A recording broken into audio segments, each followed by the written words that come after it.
Hey, what's going on, guys? Chris here from MIXDOWN Online, and today I want to share with you 5 Cubase routing tips.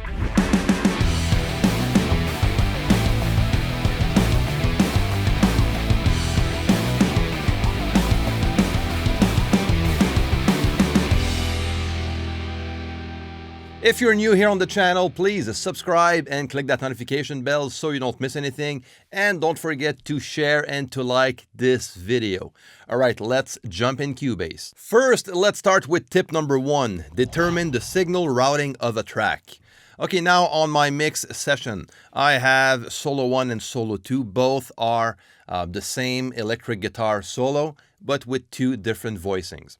Now, both of those tracks are routed into that group track, that mono group track. And from that point, this mono track is then routed into the mix guitar group track, which is routed to my stereo out and then the master bus. Then, if we go back to the solo guitar group, okay, this one, I'm sending a signal into an effects channel track to add a delay effect. So let's check what we have here. If we click on the channel settings option, you can find that by clicking on the letter E from the mix console.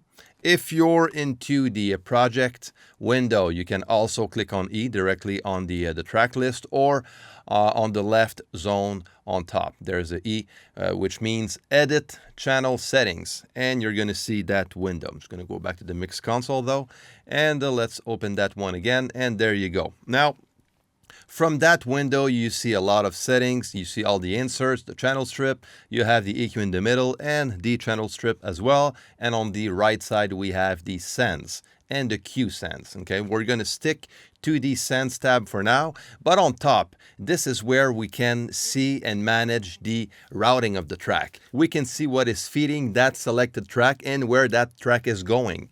Right now, I have selected the solo group mono track. Now, both of the electric guitar tracks are routed into that group track. So if I click on that left arrow, I can see that those 2 tracks are routed into my actual group track. So I see what is coming into this track by clicking on the left arrow. If I click on the right arrow, I see the opposite. I see where my track is going. Now I see that this track is going into the mixed guitars group track, and I see that I'm sending, as a target, I'm sending a signal to the effects channel track solo delay, which is right here. Now, if I click on that arrow, it's called the show output chain. Very cool. You can see the entire chain of that track. So you see my group track. You see where the group is routed into. So the output goes to the mixed guitars group track, which the track's output goes into the stereo out, and so on until you get to the master channel. So very cool feature here. So this is the way you can look at the routing of your track, where it comes from and where it's going, by just clicking on top. And the cool thing about this option here is you can access all the tracks in your project without closing that window. So if you want to stick to the channel settings window, you just click right here where you see the name of the track. You click and you select any other track to start working on. And there you go. It's very easy access to all of your tracks in your session directly from the channel settings window. And also, if I just want to edit the effects channel track I'm working on for this track, like let's check here, we have the right arrow. So now I know that the target is solo delay. If I want to work on my solo delay channel settings, I just click on solo delay, and there you go. I'm now on the channel settings of that effects channel track. That's simple. I can go back by clicking on the go last edit channel arrow, which is in the middle, and you go back to the previous channel you were working on. Very simple. Now, the sources right here, that is the input, and the targets right here is the output of your channel. So now we see by clicking on this targets, we see that the solo group is going into the mixed guitar group. So if I don't want that, I can change that directly from the target window by clicking on target. And if I click on the right arrow again, it just shows me where the this track is routed into and where I'm sending the signal.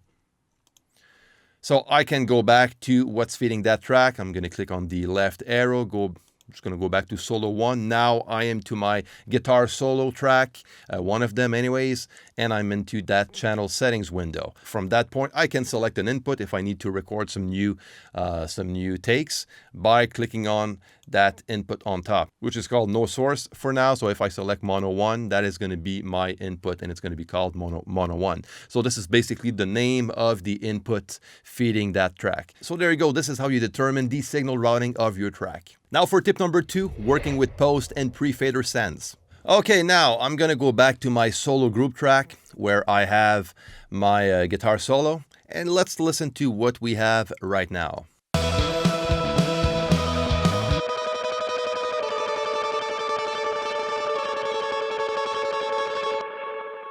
So we have our guitar solo, and we're sending a signal to the effects channel track, which holds a delay. Okay, this track right here. So I have a Soundtoys delay on that track, and this is the delay I'm using for this solo. I'm going to go back on my solo group channel settings window, and I have my sends here. So I am sending that signal post fader, meaning that the signal is sent to that effects channel track after my fader. So if I bring my fader down, it is going to bring the signal sent to that effects channel track down as well, like this.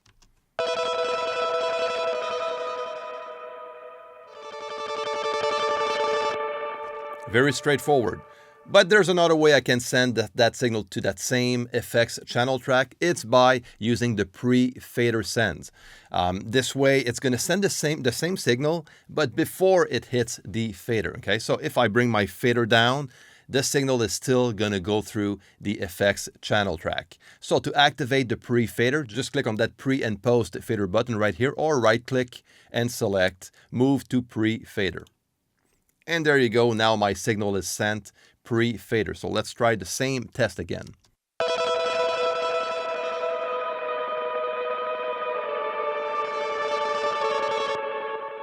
Again, very cool. So this can be very useful for different types of creative techniques. Okay, so this is how you do it. So if you want to keep your effects channel signal independent from the dry signal, so you can be a bit more creative on that side, that's the way you do it. Now, just a quick note. I'm working in Cubase 9.5, Cubase Pro actually 9.5. If you look at the color right here, it is kind of a darker blue when it's in pre-fader mode. If I put it back to post-fader, it is a greenish blue. So in older versions of Cubase, it's the other way around. So if you're not working 9.5 and you're working on a previous version of Cubase, you'll probably have those colors reversed. So this is how to work with post and pre-fader sends. Now for tip number 3. Pan your sends. Okay, so we're staying on the same window. At the bottom right of the send column, we have the panning tab, okay, which is going to bring us to the panning mode of a send, meaning that we can actually send the signal to the effects channel track by panning that signal. Very practical. So let's say I want to send that signal more to the left side of my effects channel track. I'm just going to select my panner and bring it to the left. You know, not too complicated. So let's have a quick listen of that effect.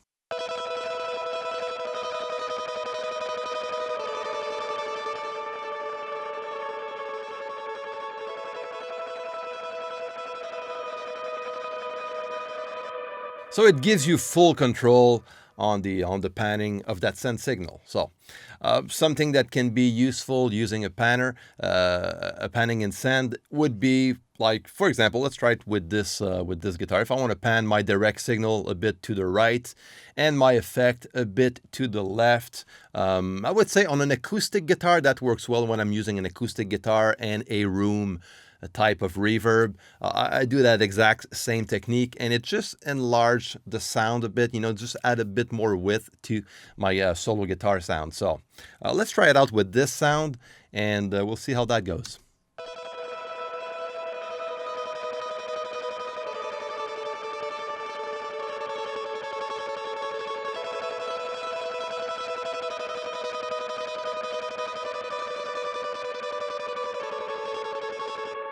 So it gives you an idea. It just adds a bit more flexibility when mixing. Something to note here. If you click on the function menu right here on top, you can link the panners. And this is practical. On my main channel, I have my main panner. So now that panner, if I move it, it is linked to the send panner as well, just by clicking on that option.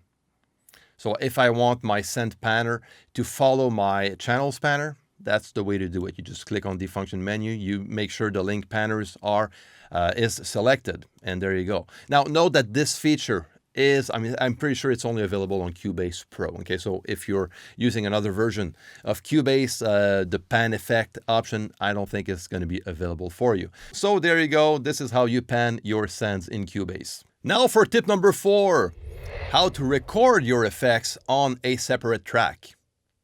I got that question not too long ago. Someone asked me, how can I record my effects directly on a track? Very, very simple. The routing for this is even more simple than you think. I have here an audio stereo track. I call this one print effects, and I'm going to record my solo delay right here directly on that track. To do so, as an input, I am going to go on top in the routing tab. If you don't see that routing tab, click on racks and make sure the routing is selected. And then I'm going to select an input to feed that audio track. And I'm going to go down to effects and look for my effects channel track. That's simple. And there you go. Now I'm going to go on my project window, activate the record, and let's start recording.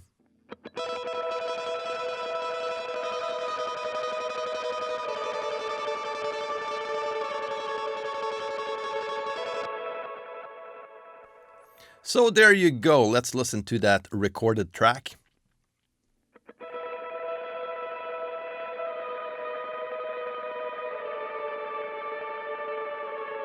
So if you need to record your effects on a track, this is how you do it. Now for tip number 5, working with several outputs. Okay, let's go directly on the audio connections window. Now right here I have my master bus. I have my test bus. This is a second master bus that I assigned to output 5 and 6. Now, this will work if you have more than 2 outputs on your audio interface.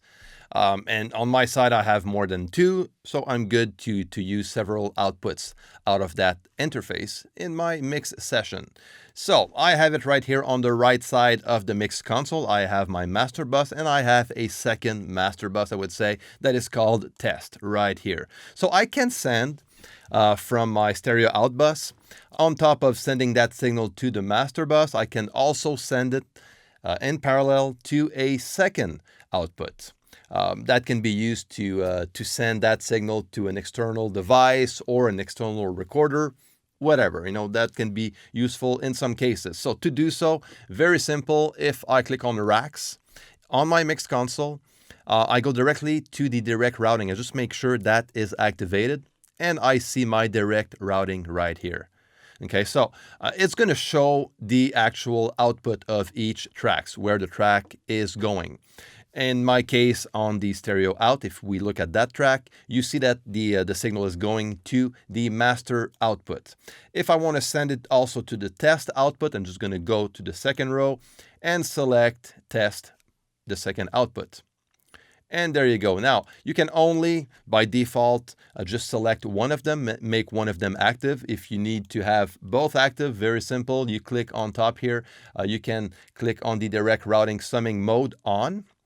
And you can also just click on Shift and click on one of the tabs, and they're both going to be activated. That's simple. If you select this, now this one is on right now. Let's put it off and put it back on. And now all the channels are activated as a direct routing option. So very simple.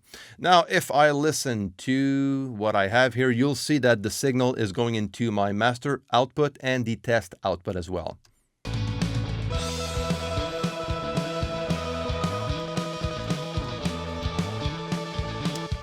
Okay, that's simple. That can also be used for parallel processing.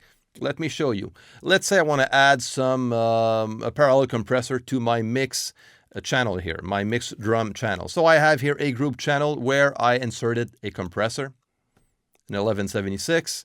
Let's bring up the input for now. All right, so now my goal is to send the signal of my mix drum bus into that compressor. So I can use that compressor as a parallel effect on that channel. Very simple. I can just send that signal directly by using the sends. I can send it directly to that group track, which is called NY comp, and make sure I send the signal pre-fader, or I can just use my output, just use a second output and select that group track as well. Activate it, and there you go, that's simple. Now my signal is going into my stereo out. If I click on solo, you see it's going into the stereo output and also on the NY comp, which is the compressor. So let's try it out.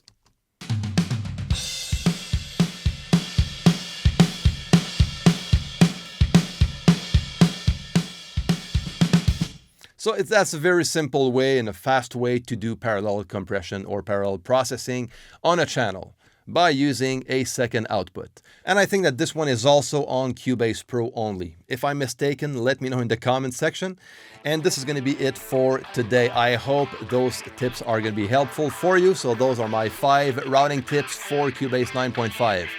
If you have any comments or questions, please leave everything down below, and don't forget to share, to like, and to subscribe to the channel if you're new here. Until next time, see ya.